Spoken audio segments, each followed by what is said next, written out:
kulkas raksasa. Ada? Apa itu cold storage itu? Kulkas raksasa.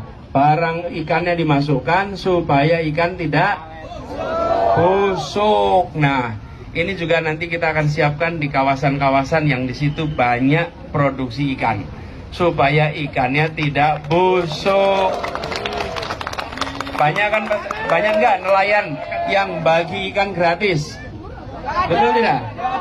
Ketika harga turun, ikannya dibuang, dibagi lagi. Tak boleh terjadi. Harus disiapkan kulkas raksasa. Terus yang terakhir, tadi saya dengar di sana, ikan yang biasanya 150.000 sekarang 70. Ikan biasa 80 sekarang 30.000. Betul ya? Harganya lagi